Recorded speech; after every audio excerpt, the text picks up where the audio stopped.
Hi everyone, my name is Dustin and I am the main chicken tender. And I wanted you guys to join me on my journey chicken tending. So let's go!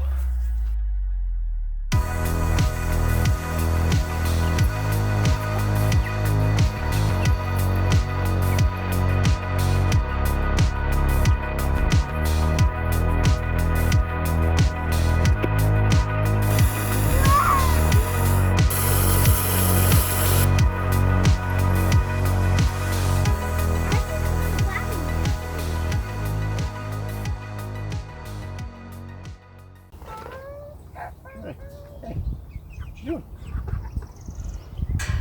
Hey everyone, my name is Dustin. I am the main chicken tender. I'm going to go through a little info with you on who I am, where I'm at, previous chickens I've had, the chickens I have now, and what my future plans are with them. So I'll start out with just who I am. My name is Dustin. I'm the main chicken tender. This is my son Blake. He's been helping me out a lot. I live in Maine, southwestern Maine, not along the coast. We're more inland, so we're definitely going to get all of the seasons here: summer, winter, spring, and fall. So we've got to make sure we can get these guys set so they can survive the hot summer days and the cold winter nights. So let's go over some of my previous chickens that I've had. About 4 years ago, we had about 8 chickens. They were all mainly the Rhode Island Reds. I built a coop out back like I did down, used pallets for it. Was not a very good setup for them. I had them just for fun, no real reason, just something to do. And they were free range, they ran around, so by the time winter came, we only had them for about a year. And it was by the time winter came around, all but 2 of them had died from wild animals. A couple of cars hit them. Yeah, so there was only 2 that left, that would survive through the winter, and they laid an egg a day. I had moved them from the big coop out back to a small one up front with a heat lamp. They did really great. Then summer came. I brought them back out to the big coop, and within 2 weeks, some other animal had got to them. I'm not sure exactly how, but it must have got into the coop because they weren't free ranged at that point. So that's the story of my previous chickens. I didn't really spend a lot of research on it. It was just fun having chickens around. Yeah, and what I think got the chickens, when we tore the old chicken coop down, we found a little tunnel that maybe the animal that ate our old chickens burrowed to the old chicken coop and then somehow got into it and then ate all the chickens. Yes. Yeah. So I'll give you the backstory of the chickens that we have now. So I was planning on getting some more chickens because I wanted a lot of egg layers. Because the way the world is kind of falling apart lately, I figured it'd be a good idea to have some backup for if we need food or whatnot. And I know chickens seem fairly easy and they lay eggs all the time. What are you doing? So the plan was to get some 40 chickens and have them laying eggs, so my family would be perfectly fine and have tons of eggs. Well, when I told my wife this, I'm pretty sure her brain exploded. I was like, honey, I'm going to get 40 chickens. And she said, what? What? I can't talk to you. My head hurts. You gave me a headache. And she walked off. And so, guys, if you want to make your wife's head explode, you tell her you're going to get her 40 chickens. And after that, I took about a week and decided, maybe she's right. 40 chickens is insane. So I told her I was going to only get 12. So we took the kids and we all went out to Paris Farmers Union because I had seen some Rhode Island Reds and some Rhode Island Blues, and I wanted to get those. They were all out at Paris Farmers Union. But they had some in the back, still left. Just a few chickens. They looked like they were about 3 weeks old. I wanted just 1 week old, but we got 3 of their barred rocks and 3 of their black sexlings. We picked out 3. The kids picked out 3 of each, so we had 6. But I really wanted the Rhode Island Reds because they were the previous ones I had, and they were really good. So we went to Tractor Supply, and they had week-old chicks. And I wasn't sure if I should mix those ages because there's a big difference, but I really wanted the Rhode Island Reds. And so I got 3 of the Rhode Island Reds, and they had a pullet run of Isa Browns. Now, all the other ones were straight runs, but the Isa Browns were pullets. So I knew I was going to at least get 3 hens. So we took all the chicks home, and they seemed, they were all in separate boxes, each 3. And we decided to just put them in a tote because they weren't, I wasn't ready to put them in outside because it was pretty cold at that point. So we decided to put all of the, oh geez, you're being mean. You pecking his eye? It's not very nice, guys.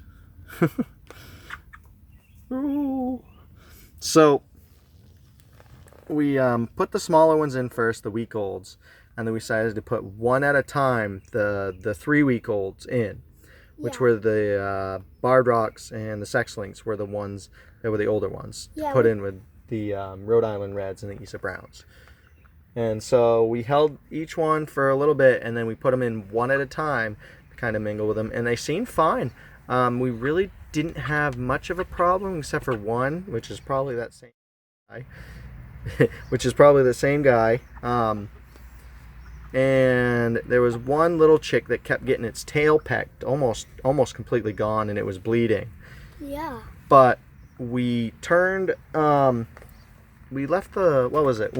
What happened was, we moved this entire coop in the house. Yeah, I know it's kind of poopy right now because they've been climbing all over it. But we moved this entire coop into the house because they were starting to, it was getting a little big for just the tote. Once we had this inside, we left them in there, and one of the little Isa Browns, one of my wife's favorites, tails was getting pecked almost like so bad that it was bleeding.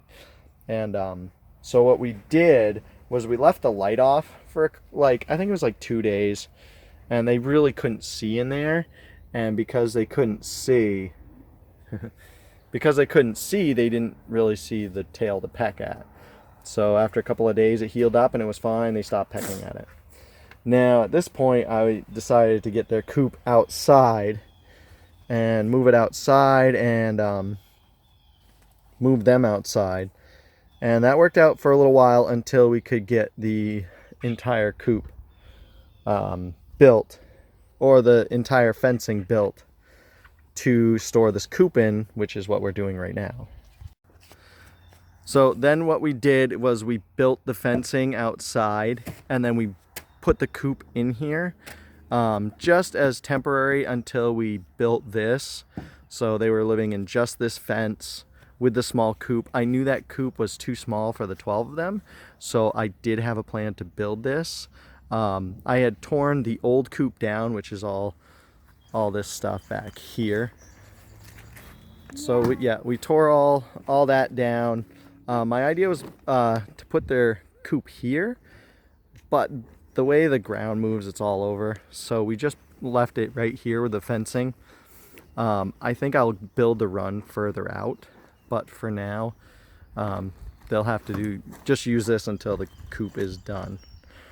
So yeah, we left them out here with the coop. It's still, I have a heat lamp for right now, but the days are getting warmer, so I'm gonna probably just stop using the heat lamp completely here, probably in the next couple of days. I'll probably leave the light on for them just a few hours at night just to get them into the coop, and then shut it off.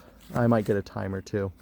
So I'll give you a quick view. This is the coop we are building now. Yep. Yeah. Right here. Yeah. You want to show them what it looks like inside? So we got a whole bunch of stuff going on here. So you walk in, we're going to cut a hole right here for their entrance, because if you look on the other side of this fence that we have, it's already got the grates to actually take out and actually have a run in here. So we go in on this side. We've got the one window we put in. I've got a couple of roosting posts. I've decided I'm going to get bigger roosting posts. I think those are too small for what they have now. They say you can use 2x4s. I'm going to try this first, and then maybe I'll try a 2x4 to see if there's a big difference. Yep, so we have the window here. We have another smaller window on the opposite end. And this right here is where we have the nesting boxes.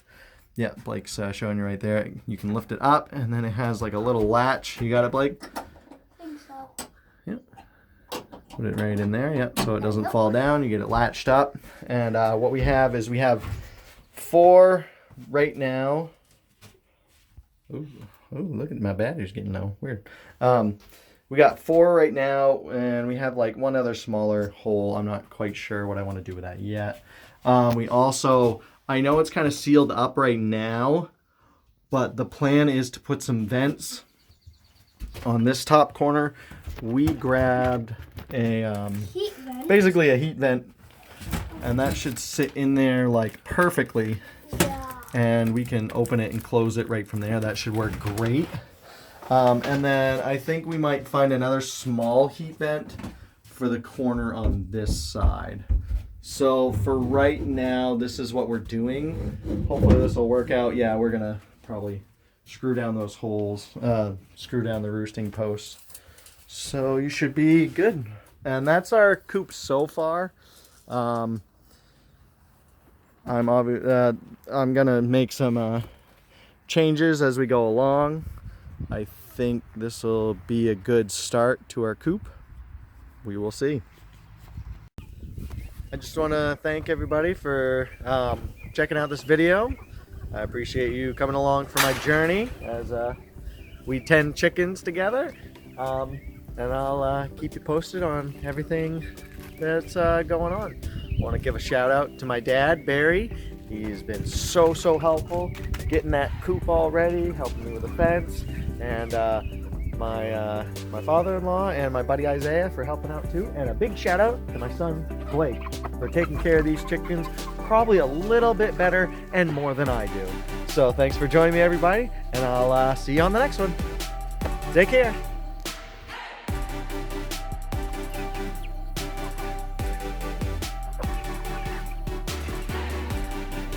I think this can actually hold me. So look at him. He's like, look at me. What, did you fall in? He might as well have. Look at that. Okay, Dustin. Blake, I'm going home.